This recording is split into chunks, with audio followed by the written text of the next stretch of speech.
자, 315페이지에 부동산 가치의 개념인데, 자, 부동산 가치의 개념을 보면은 그 어빙 피셔라는 학자의 견해가 나옵니다. 자, 부동산 소유에서 비롯되는 장래 이익. 이익은 유형적 이익도 있고 무형적 이익도 있어요. 이익을 현재의 가치로 환원한 값을 부동산 가치라고 합니다. 자, 부동산 가치 개념이 나오는데, 자, 그래서 이 부동산 학자들은 가치와 가격이 서로 다르다는 견해를 해요. 자, 이 부동산 학자들의 견해는 뭐야? 가치와 가격이 서로 다르다는 견해를 펼쳐요. 그래서 아까 부동산 가치와 가격이 서로 다른데, 자, 우선은 보면은 개념상의 차이가 있어요. 자, 개념상의 차이 있는데, 이 가격. 자, 가격은 공인중개사가 뭐다? 중시하는 개념. 자, 공인중개사가 중시하는 개념이 가격. 그럼 감정평가사가 중시하는 개념은 가치. 그래서 부동산 학자들은 뭐를 중시 여길까요? 그러면은 우린 가치 개념을 중시 여기다. 왜? 우린 영속성의 특성, 건물은 내구성의 특성으로 인해서 부동산 학자들은 가치 개념을 더 중요시 여깁니다. 자, 개념 가격을 보면요, 이 부동산 시장에서 부동산 거래가 성립이 되었어요. 이 성립되었을 때 매도자와 매수자 사이에 교환의 대가로서 실제로 지불한 금액입니다.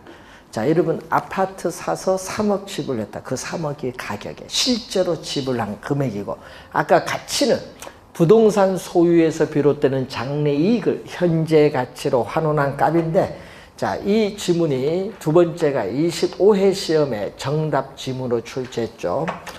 가격은 과거의 시점에서 부동산 거래가 어떻게 돼? 성립되었을 때 가지는 과거의 값. 1년 전에 거래됐던, 한 달 전에 거래됐던 하여튼 과거의 값이야. 그런데 이 과거의 값이고 가치는 현재입니다. 현재 시점에서 부동산 소유에서 비롯되는 장래 이익을 현재 가치로 환원한 현재의 값인데, 25회는요, 요걸 현재의 값, 요걸 미래의 값으로 출제한 거예요. 그래서 그 지문이 바꿔서 출제했었죠. 자, 그리고 이 가치와 가격 사이에 있어서, 자, 여러분이 가격인데, 자, 현재 아파트의 시장에서의 가치는 4억 원이에요. 가치는 4억 원인데, 이 금매물로 3억에 매각이 되면요, 매각이 이루어진 시점에서 4억짜리가 3억으로 급격히 하락한 것이라고 볼 수 없죠. 오차가 있어요. 플러스 오차일 수도 있고 마이너스 오차일 수도 있는데 오차가 존재를 해요. 가치와 가격 사이에는. 자, 가격은 교환의 대가로서 실제로 지불한 시점에서의 가격은 단 한 개 존재해요. 자, 33평 아파트 4억 주고 샀다. 4억 가격 단 한 개. 4억 주고 샀지만은 은행에서 대출 받았다. 그럼 금융기관에서 담보부동산을 평가한 담보가치는 4억 주고 샀지만은 3억 5천일 수도 있어요. 그리고 보험회사에서 보험금 상정에서 평가한 보험가치가 3억일 수도 있어요. 4억 주고 샀지만. 그래서 이 가치는 보는 사람의 견해에 따라 담보가치, 과세가치, 시장가치, 이렇게 가치는 여러 개 존재할 수 있다. 가치는 여러 개 존재할 수 있다. 가치의 다원적 개념이 나타나죠. 자, 이 가격과 가치에 있어서의 관계가 여러분 315페이지에 나와 있고, 자, 우리가 316페이지의 밑에 보시면은 이 가치와 가격의 관계에 있어서 이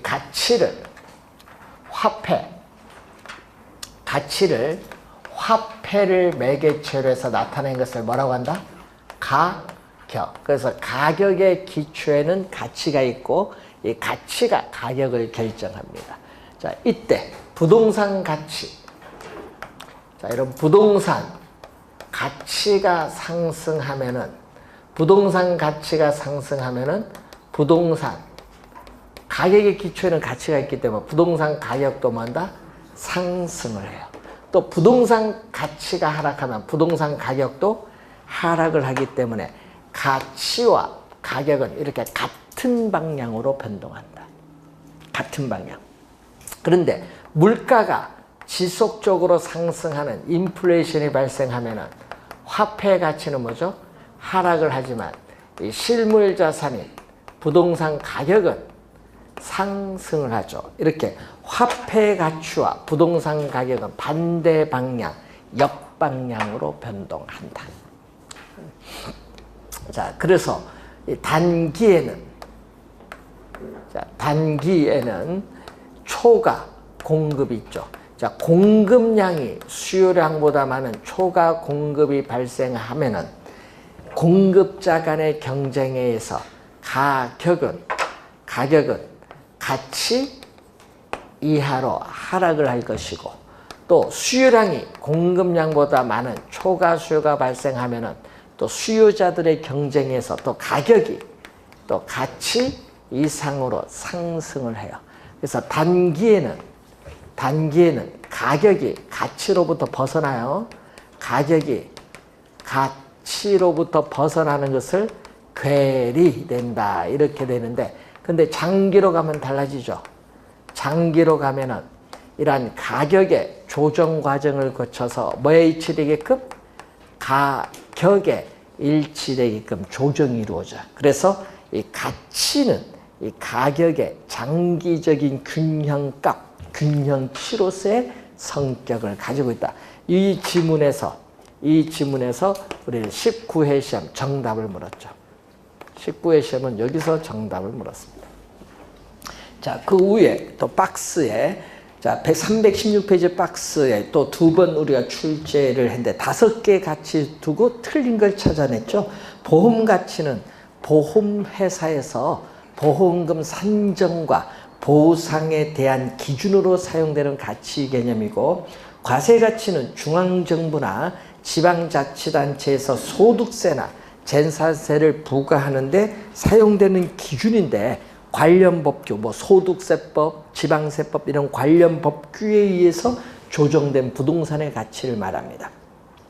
사용가치는 대상 부동산이 특정한 용도로 사용될 때 가질 수 있는 가치를 사용가치인데, 그래서 사용가치는 거기에 보시면 어떻게 돼? 대상 부동산이 시장에서 매도됐을 때 형성될 수 있는 교환가치와는 상관이 있다 없다? 없다. 요거 23회는 상관이 있다로 출제한 거예요. 상관이 없습니다. 자, 그리고 공익가치는 자, 어떤 부동산의 최유효 이용, 최고 최선의 이용이 사적인 목적인 경제적 이용에 있는 것이 아닙니다. 뭐에 있다? 우리는 보존이나 보존과 같은 공공 목적이죠. 공공 목적에 비경제적인 이용했을 때 대상 부동산이 가지는 가치를 공익가치라고 해요. 공익가치. 자, 투자가치는 투자론에서 배운 용어입니다. 우리는 대상 부동산이 우리는 특정 투자자에게 부여하는 주관적 가치, 주관적인데 11회 시험은 이걸 객관적으로 출제했어요. 주관적 가치고, 자, 시장 가치는 뭐다? 시장에서 대상 부동산이 거래가 성립됐을 때 가지는 객관적 가치, 객관적 가치입니다. 시장 가치는 객관적 가치. 자, 장부 가치가 나오죠. 대상 부동산이 취득한 가격이 있어요. 취득 가격에서 법적으로 허용하는 방법에 의한 감가상각분이 있어요. 이 감가상각분을 제외한 나머지야. 제외한 나머지로서 장부상에 남아있는 잔존, 남아있는 가치를 장부 가치라는 용어인데, 시험에 나오면요, 요거 5개 주고 틀린 거 찾아내라. 이런 거 출제를 2번 했다는 내용입니다. 자, 그리고 317페이지에 부동산 가치의 특징이 나오죠. 자, 토지의 특성 중 뭐가 있어요? 영속성이 있어요. 자, 부동산, 우리 가치를 화폐로 표시된 게 가격이니까 부동산 가격의 특징, 우리는 가치의 특징을 보면은, 자, 영속성에 의해서, 교환, 여러분 영속성에 의해서 부동산 시장에서 거래가 성립되었을 때 매도자와 매수자 사이에 이 교환의 대가로서 실제로 지불한 금액을 우리 뭐라고 하냐? 좁은 의미의 우리가 가격, 부동산 가격이라고 해요. 그런데 또 영속성이 있다가 임대차 계약을 1년 맺을 수 있죠. 예? 1년 맺을 수 있잖아요. 임대차 계약. 그런 기간을 또 뭐 할 수 있다? 분할할 수 있어요. 또 이 기간 분할의 가능성에 의해서 또 사용 수익의 대가, 요걸 우리는 용익이라고 하죠. 사용 수익의 대가로서 뭐를 지불하죠? 임대료로 지불하죠. 이때 소유함으로써 얻는 이익이 가격으로 표시되었죠. 여러분, 이익을 현재 가치로 환원한 값이니까 이것은 원본으로서의 가격이고, 이 원본에 대한 임대료는 과실이다. 과실. 원본과 과실의 관계가 있는데, 이 협의 가격과 이 임대료를 대해서 넓은 의미, 광의의 부동산 가격입니다. 그래서 우리 다음 주에 배울 때 평가의 3방식 배울 때 가격 구하는 거 하나, 임대료 구하는 거 하나. 그래서 2개를 배우게 돼요. 자, 그리고 또 부동성, 토지는 지리적 위치가 고정되어 또 이동할 수 없기 때문에 이 부동산 가격은 소유권, 기타, 권리나 또 뭐죠? 이익의 가격이죠. 뭐 이익은 대표적으로 보증금 같은 거죠. 전세권, 임차권인데, 여러분 하나의 동일 부동산 위에는 여러 권리나 이익이 존재할 수 있는데, 각각의 권리나 이익마다 경제적 가치가 있는 한 개별적으로 가격이 형성될 수 있어요. 그래서 여러분 전세권 가격, 우리 임차권 가격, 보증금 가격 얼마 나오죠? 네, 그게 형성될 수 있어요. 또 영속성에 의해서 부동산 가격은 과거, 현재 및 장래에 걸친 단기간에요. 단기가 아니라 장기적인 배려하에 형성된다. 자, 장기적인 배려하에 형성되면서 부동산 가격은 항상 변화의 과정이 있다. 부동산 가격은 항상 변화의 과정이 있고, 자, 그리고 또 부동성에 의해서 위치가 고정되어 이동할 수 없기 때문에 부동산을 둘러싼 지역에 또 영향을 받아요. 지역적인 또 영향을 받게 되죠. 그래서 이제 다음에 배울 지역 분석의 근거가 되고, 또 개별성으로 인해서 거래 당사자의 특수한 사정이나 개별적인 동기가 개재되기가 쉽기 때문에 그 사정에 대한 보정이 필요해요. 그래서 부동산 가격은 그래서 각각 뭘로 형성된다? 개별적으로 형성이 될 수밖에 없다. 또 부동산 가격은 요즘 보면 이죠.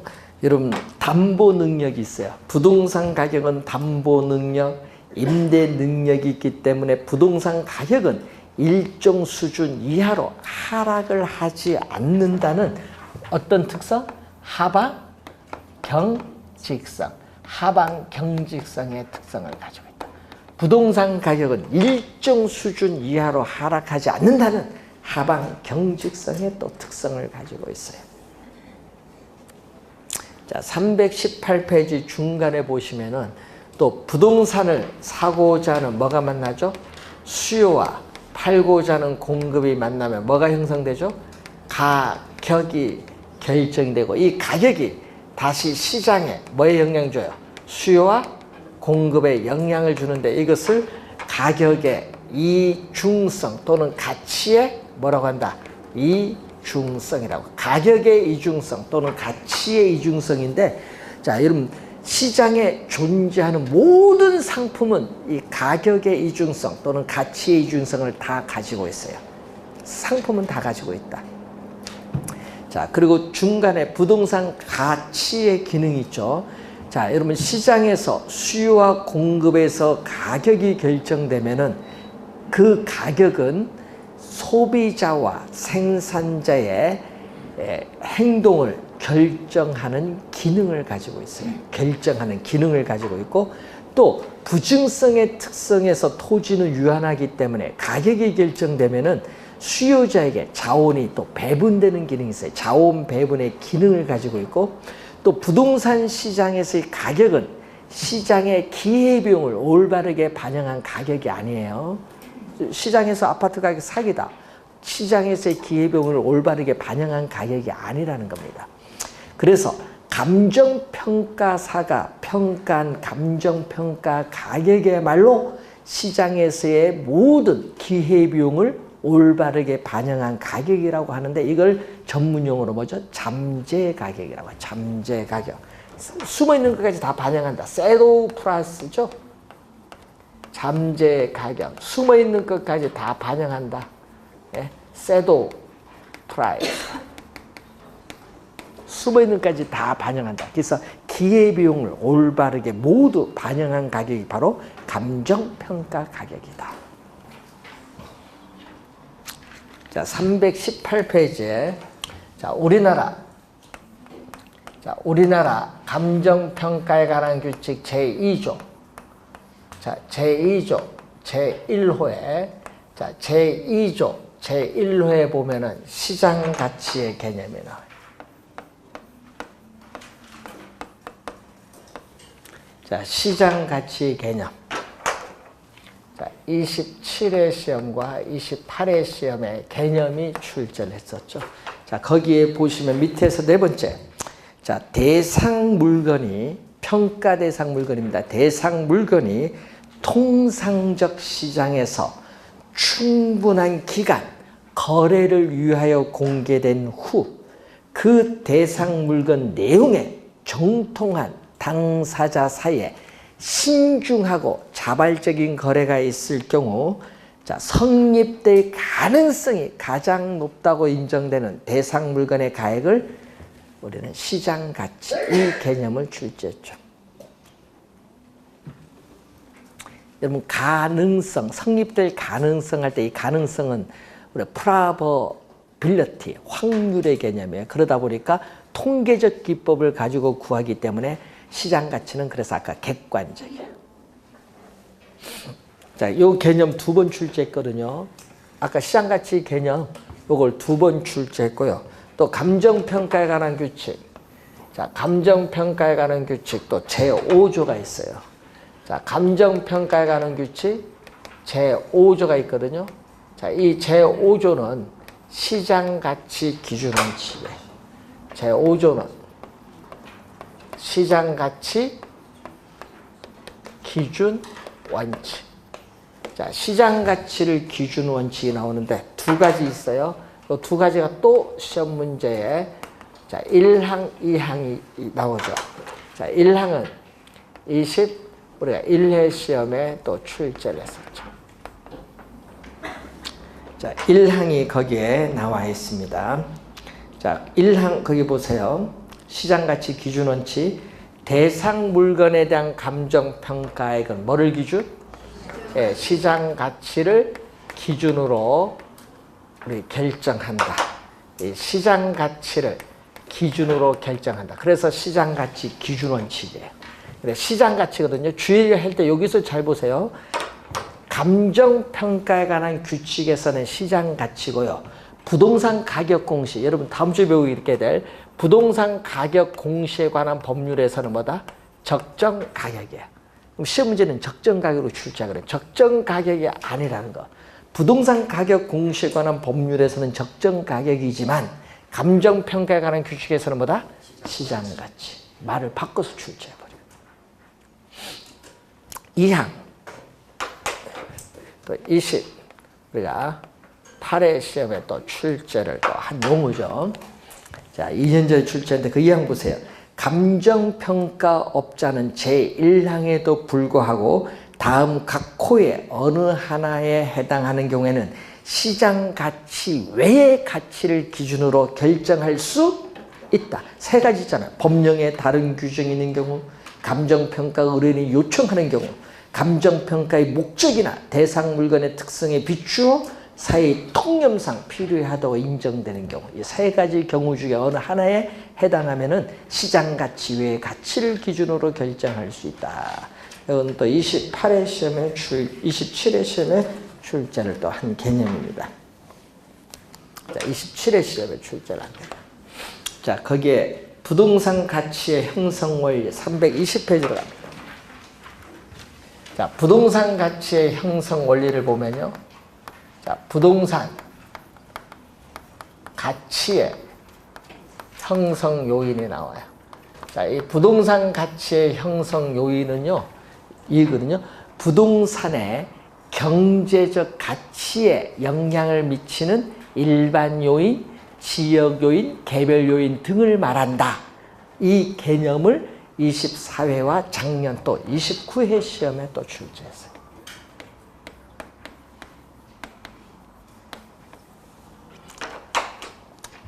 자, 그럼 부동산 가치의 형성 요인인데, 이 부동산 가치의 형성 요인은 이 부동산 가치의 발생 요인이 있거든요. 그래서 이 부동산 가치의 발생 요인에 영향을 미치는 여러 가지 요인이나 힘을 형성 요인인데, 이 형성 요인은 부동산 가치에 영향을 미치는 형성 요인은 시간이 경과함에 따라 끊임없이 부단히 변화하고 있다. 그 끊임없이 변화하는 것을 우리는 전문용어로 뭐라고? 유동성의 특성을 가져요.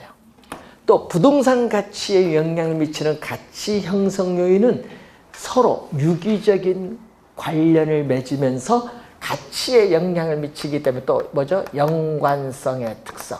그래서 가치 형성 요인은 이 두 가지 특성, 유동성의 특성, 연관성의 특성 두 가지가 있어요. 여러분 321페이지 맨 밑에와 322페이지 맨 위에 이 두 가지 특성이 있어요.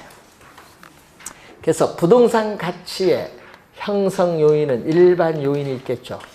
자, 일반 요인은 일반 경제 사회의 여러 가지 요인이 부동산의 상태 및 가치 수준에 영향을 미치는 요인으로서 사회적 요인이죠. 요즘 뭐죠? 가족의 구성, 가구 분리 등의 상태. 요즘에 우리나라 뉴스 보니까 요즘 혼자 있는 가구가 39% 가까이 된대요.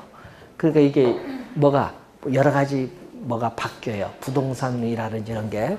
또 뭐가 있어요. 부동산 거래 관행이라든지 복지 수준, 교육 뭐 이런 거 다 관련이 있고, 그리고 경제적 요인 있죠. 세금 부담의 상태, 고용, 임금 등의 상태, 이런 경제적 요인도 주고, 또 세금과 관련된 제도, 세제, 또는 뭐 여러분이 규제라든지 토지용 규제, 또는 가격 통제, 이런 것은 행정적 요인입니다.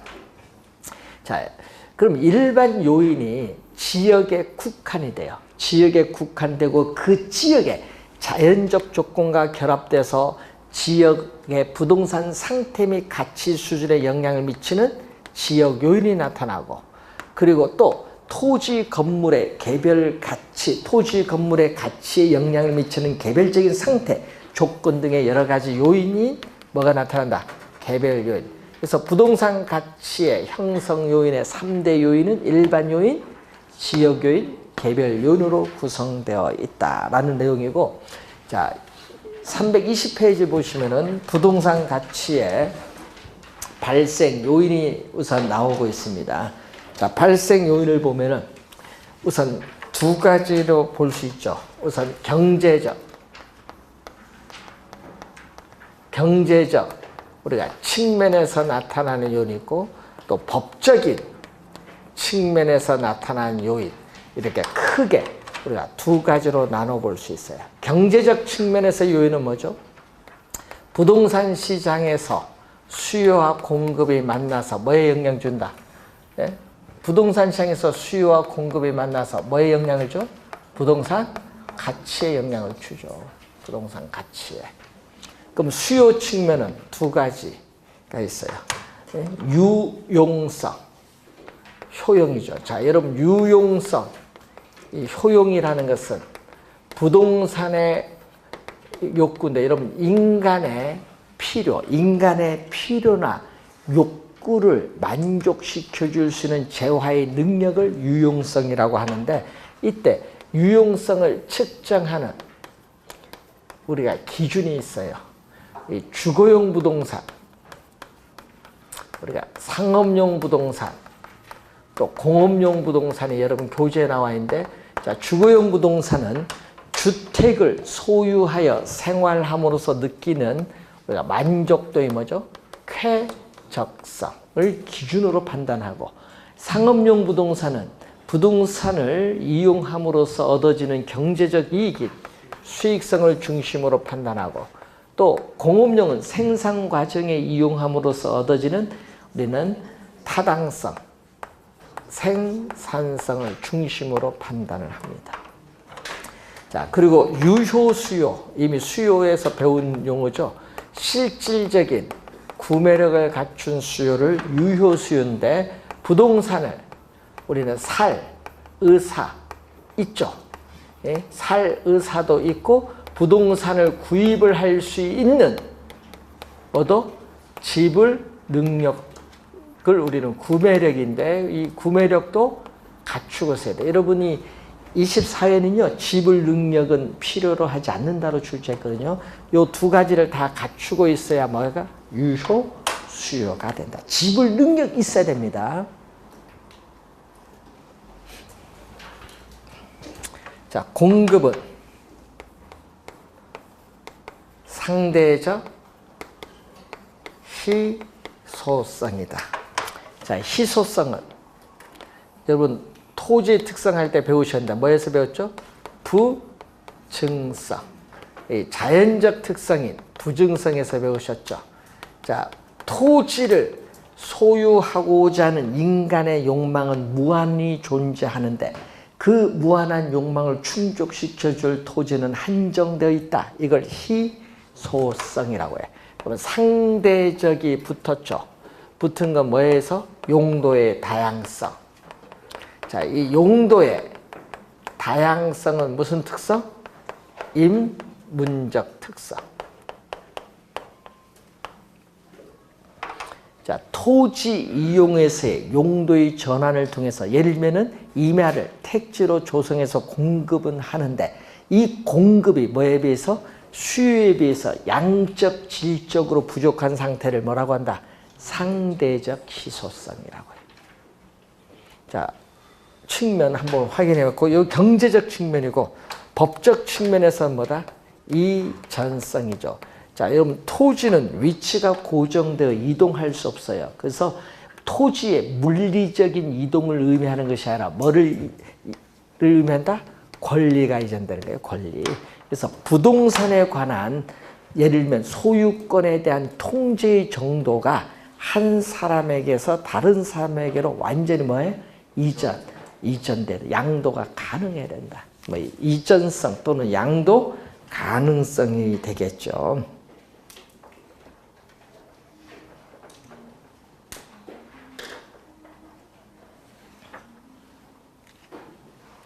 자, 여러분 교재 넘어가서 326페이지로 오시면은, 자, 부동산 가치는 다시 가치의 형성 요인에 영향을 주고 이게 계속 반복이 돼요.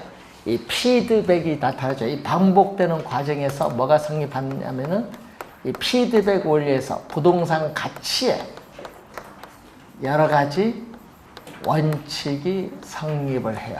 자, 이때 이 부동산 가치의 여러 가지 원칙이 여러분 교재 326페이지에 나오는데, 자, 부동산 가치가 어떻게 형성이 되고 유지되고 있는가에 관한 법칙성을 추출을 해요.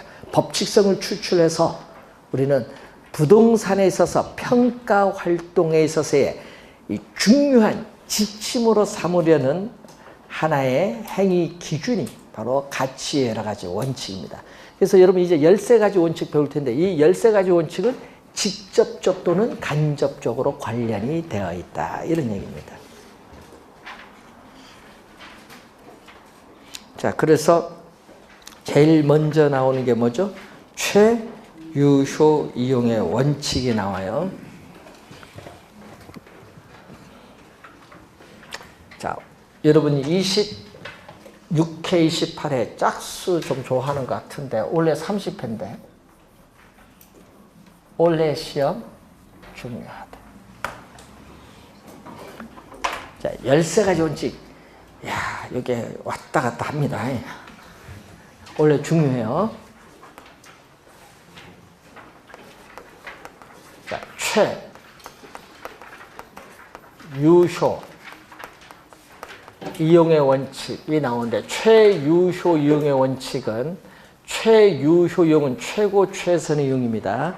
부동산의 가치는 최유효 이용의 상태를 가정하는 거죠. 전제로 하여 우리는 파악되는 가격을 표준으로 하여 형성된다는 원칙이 최유효 이용의 원칙인데 성립 근거는 토지 특성 중 부증성, 용도의 다양성에 근거합니다. 자, 그러면 이 최유효 이용의 밑바탕, 토대가 되는 시간의 원칙이 있어요.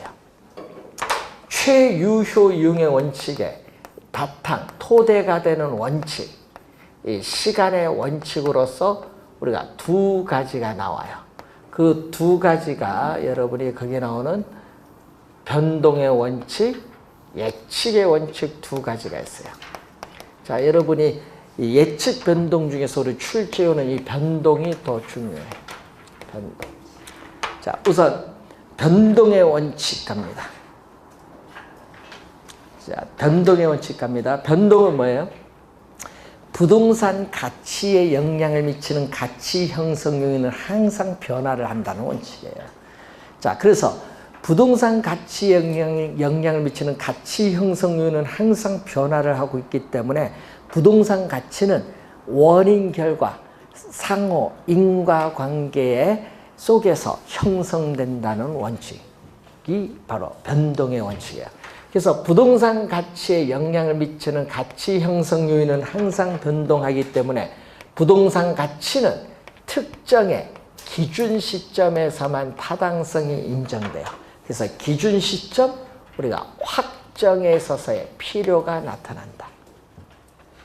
또 기준 시점 좀 이따 배우고요. 또 시간이 경과함에 따라 풍우의 작용, 또 우리는 노후화가 진행됨으로써 부동산 가치가 하락을 하는데 이것을 전문용어로 우리 부동산 관리에서 배운 물리적 감가, 물리적 감가와 우선 관련이 있는데, 자, 여기서 이제 우리 평가이론 들어오면요, 이 기준 시점이 상당히 우리 중요한 용어예요. 기준 시점. 자, 기준 시점이 여러분 또 28회 시험에도 요거 출제했었죠. 자, 우리나라 감정평가에 관한 규칙 제2조, 제2호에 나와요. 자, 제2조, 제2호에 보면요. 대상 물건의 감정평가, 여러분 교재 맨 뒤에 보면 있어요. 교재 맨 뒤에 보면 감정평가에 관한 규칙이 있어요. 어딘가 있어요. 페이지는 모르겠고. 네? 감정평가에 관한 규칙 제2조, 제2호, 요거 우리가 28회 시험에 나왔거든요. 대상 물건의 감정평가액을 결정하는 기준이 되는 날짜, 결정하는 기준이 되는 날짜, 요거 28회 시험에 출제를 했어요. 그리고 또 감정평가에 관한 규칙 제9조 봅니다. 제9조 2항을 봅니다. 제9조 2항을 보면 이렇게 나와요. 대상 물건의 밑줄은 가격 조사를 완료한 날짜. 여러분 시험 문제는요, 현장 조사를 완료한 날짜로 출제해버려요. 가격 조사를 뭐 한다? 완료한 날짜.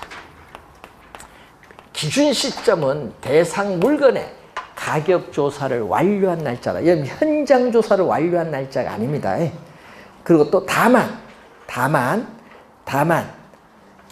기준 시점이 미리 정하였을 때는, 기준 시점을 미리 정하였을 때는 그 날짜에, 자, 밑줄 긋습니다. 가격 조사가 가능한 경우에만 밑줄. 그러면 시험 문제는요, 가격 조사가 가능하지 않더라도 이렇게 출제해요. 시험 문제는 또 가격 조사가 가능하지 않더라도 이렇게 또 출제를 하는데 여기 아니다는 얘기예요. 뭐다? 아까 가격 조사가 가능한 경우에만 기준 시점으로 할 수 있다. 요거 시험 말 진짜 많이 냅니다. 아까 거기 제9조 2항. 아까 찾으라고 할 때는 안 찾으시고 교재 뒤에 부록에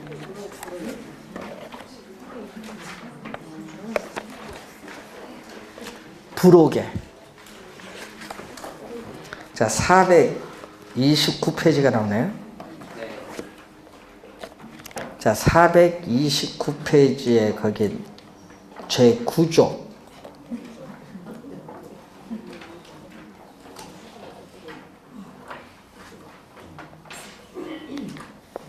요 뭐 구조가 다른 게 들어갔네.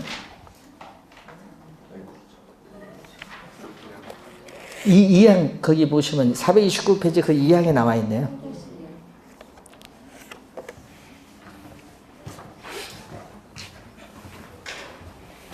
시험에 요 두 개가 제일 많이 나와요. 요것도 우리가 출제를 24회 시험에 했잖아요. 많이 냅니다. 기준 시점 개념 중요해. 평가에서는 기준 시점이죠. 기준 시점이란 무슨 원칙? 변동의 원칙. 자 예측갑니다. 자 예측해래요. 부동산 가치는 장래 미래의 뭐 수익성이나 이 쾌적성, 뭐 생산성 등의 예측을 반영을 해야 한다는 원칙이야. 그래서 부동산 가치에 영향을 미치는 장래의 동향, 추이 등의 예측을 반영을 해라. 그 원칙이에요. 그래서 이 원칙에서는 시험 문제는 또 뭐가 나오냐? 부동산 가치의 개념이나. 자, 여러분 아까 앞에서 부동산 가치 뭐라고 배웠어요? 부동산 가치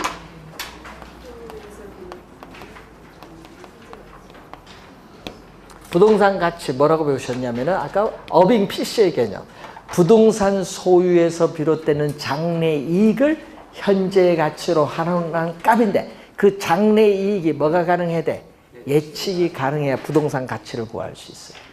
그래서 부동산 가치 개념의 근거와 관련이 있다. 그거 하나만 체크 딱 해두시면 되죠.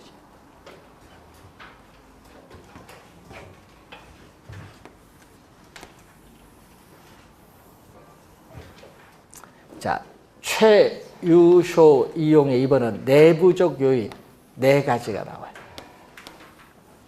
자, 최유용과 지금 또 요거 보면요. 지금 다 연관돼 있어요. 여러분 최유효 이용의 원칙과 요거 화살표에 다 연결되죠?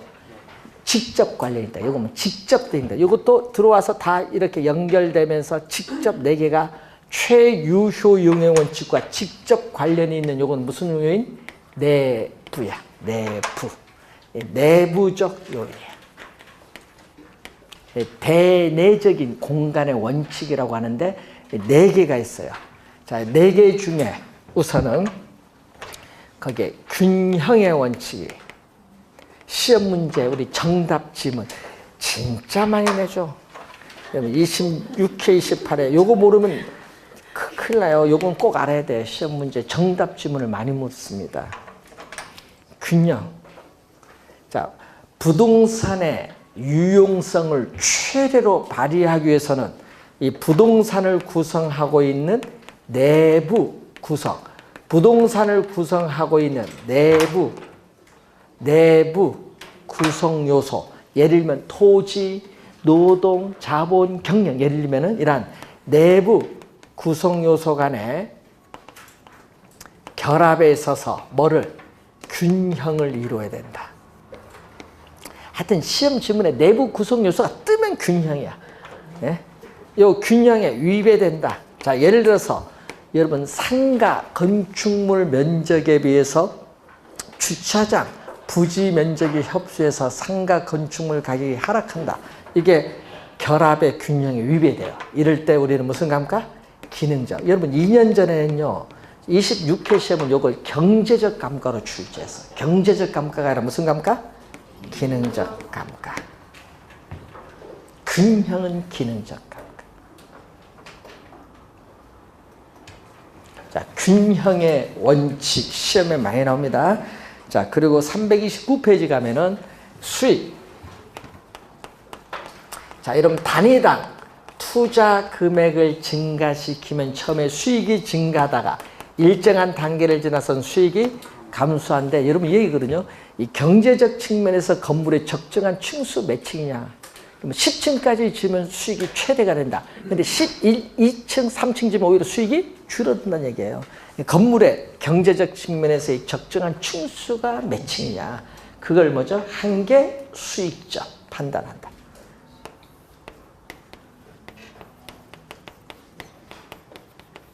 한계 수익점 판단과 관련이 있고, 자, 수익 배분의 원칙이 있죠.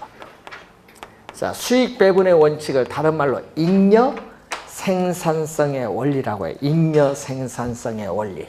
자, 여러분 이 얘기 있거든요. 생산 요소가 있어요.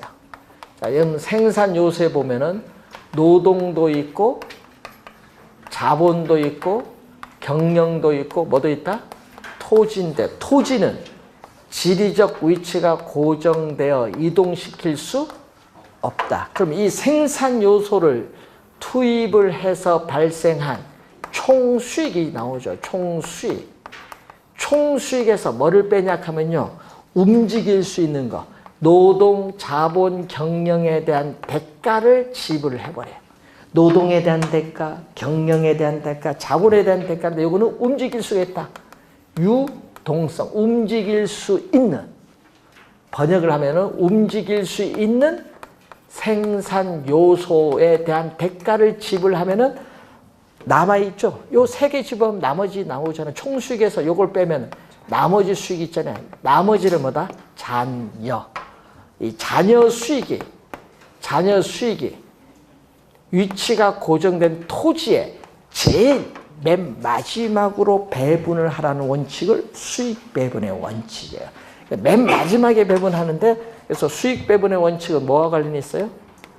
우리는 토지 잔여법, 이제 나중에 또 이제 배우는데 잔여법 때 이론적 근거가 되는데, 하여튼 시험 문제예요. 잔여란 말이 나오면요, 잔여만 뜨면은 수익 배분이에요. 하여튼 지문 속에 잔여만 나왔다 하면 무슨 원칙? 수익 배분의 원칙. 자, 기여. 기여는 공헌이라고도 해요. 기여의 원칙, 공헌의 원칙. 자, 이거 볼까요? 이 기여의 원칙은요, 균형의 원칙에 선행을 하고요. 또 균형의 원칙은 기여의 원칙을 전제로 해요. 균형의 원칙은 기여의 원칙을 전제로 하고, 기여의 원칙은 균형의 원칙에 선행합니다. 기여, 공헌이거든요. 자, 부동산의 가치는 부동산을 구성하는 각 구성 부분에 기여도, 공헌도에서 영향을 받는 거예요. 그래서 부동산 가치는 부동산을 구성하는 각 구성 부분에 뭐다? 공헌도의 합계를 말하지 생산비 합계를 의미하는 것은 아니라는 거. 생산비 합계가 아니라 공헌도, 기여도의 합이다. 체크. 어디 있어요. 네, 거기 번호를 못 찾아서 그래. 제가 색깔 있잖아요. 몇 번? 디귿? 내용의 디귿.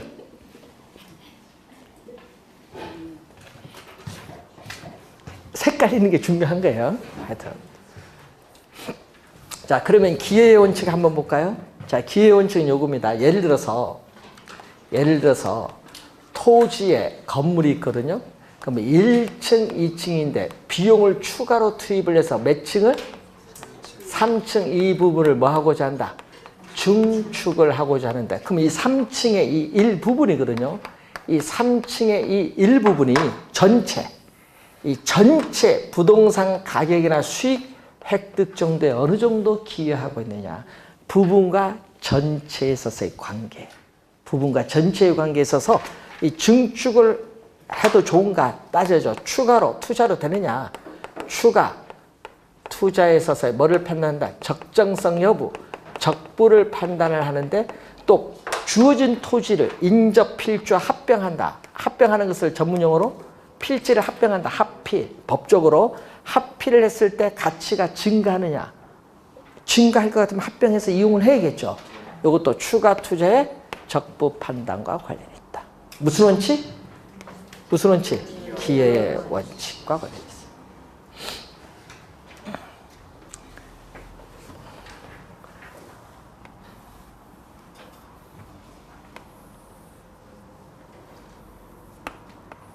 자, 요거는 세 가지는 외부적 요인.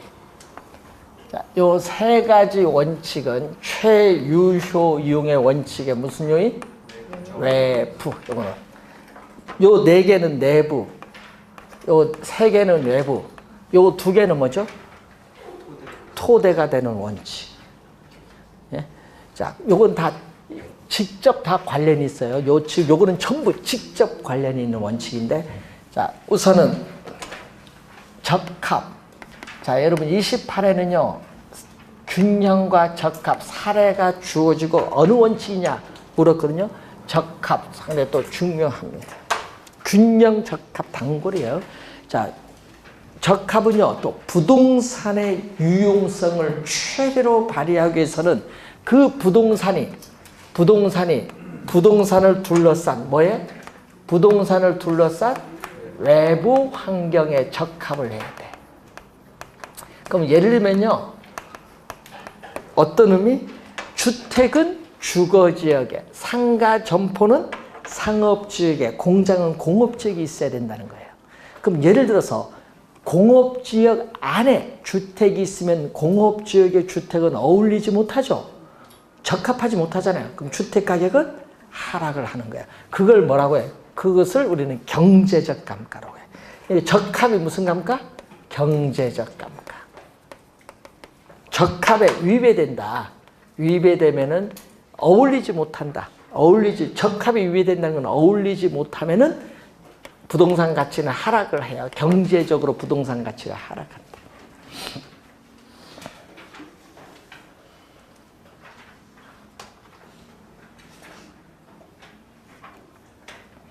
자, 경쟁의 원칙이 있죠. 자, 부동산 가치는 대체성이 있는 재화 및 부동산 간의 경쟁을 통해서 초과 이윤이 소멸되는 지점. 여러분 경쟁은요. 초과 이윤이 소멸되는 지점. 이 초과 이윤이 소멸되는 지점을 기준으로 하여 형성된다는 원칙이거든요. 그래서 초과 이윤이 있으면은 경쟁이 발생하고 초과 이윤이 없으면 경쟁도 소멸돼요. 근데 초과 이윤이 지문에 나오면 무슨 원칙? 경쟁의 원칙. 자, 외부성. 자, 요거는 우리 배우셨던 외부 효과입니다. 자, 외부성의 원칙은 외부 효과 생각하시면 되겠죠. 부동산은 위치가 고정되었기 때문에 부동산을 둘러싼 외부 환경 조건에 영향을 받아요. 영향을 받아서 부동산 가치가 상승할 수도 있고 하락할 수도 있는 원칙, 외부성의 원칙. 뭐 외부 효과 배웠으니까 되겠고. 자, 경쟁에서 근데 요거는 보세요. 최유효용 경쟁을 통해서 가죠. 이거 직접이 아니야. 요 빠져나가는 두 개는 직접이 아니라 간접. 최유효 이용의 원칙과 지금 둘, 셋, 넷 요것은 직접 관련이 있고 여기 빠져나가는 건 경쟁을 통해서 연관돼요. 요건 간접. 최유효 이용의 원칙과 간접적으로 관련이 있는 원칙 두 가지가 나와요. 그 두 가지가 지금 수요, 공급의 원칙. 자, 부동산 수요와 공급에 의해서 가격이 결정되는 건데 아까 수요와 공급에서 가격이 결정되고 그 가격이 수요 공급에 다시 영향을 미치는 뭐와 관련이 있죠? 가격의 이중성과 관련이 있어요. 자, 이쪽으로 가는 건 대체. 또 시험에 잘 나오죠, 대체. 자, 부동산 가치는 대체성 있는 재화 및 부동산 간의 상호작용에서 형성된다는 원칙인데, 자, 여러분 333페이지 거기에 성립 근거 기억이 또 시험에 한 2번 출제했죠. 부동산의 효용이 같으면 어떻게 돼요? 부동산 가치가 뭐 낮은 것을, 또 부동산 가치가 동일하면은 효용이 높은 것, 큰 것을 선택한다. 그것이 상당히 중요하고요. 대체의 조건 보세요. 부동산 상호 간 또는 부동산과 일반 재호 상호 간의 용도라든지 효용, 가격에 있어서 우리는 동일성 또는 유사성이 있어야 한다. 그렇게 돼야 대체할 수 있다. 이런 얘기입니다. 자, 그리고 334페이지에 기회비용의 원칙. 자, 최유효요. 기회비용. 여러분 투자이론에서 기회비용 배우셨죠? 선택을 하면 뭐가 있어요? 포기하는 것이 있잖아요. 자, 여러분 부동산을 선택을 해서 투자했을 경우에 부동산 가치는 뭐를? 포기된 거. 포기된 것의 가치를 반영을 해야 한다는 원칙이 무슨 원칙? 기회비용이지. 포기된 것의 가치를 반영하라. 자, 빨간 거 몇 개? 하나, 둘, 셋, 넷, 다섯, 여섯, 일곱. 7개, 13개에서 7개가 빨간 건데 여기서 5개 뽑고 틀린 거 찾아내라. 26회는 그런 형태로 출제했고 28회는 사례를 주어지고 원칙 맞는 걸 찾아라. 그러면 올해는 5개 주어지고 틀린 걸 찾아내는 걸 출제할 가능성이 높습니다. 왜? 부동산 평가 활동의 중요한 지침으로 삼잖아요. 이걸 모르면 안 돼요. 올해 출제 예상되는 중요한 부분입니다. 잘 정리하셔야 돼요. 그래서 사진을 딱 찍어서 요것만 갖고 다니면 되잖아요. 요것만. 교재 다 보려면 눈 아픈데 요것만 다 찍고.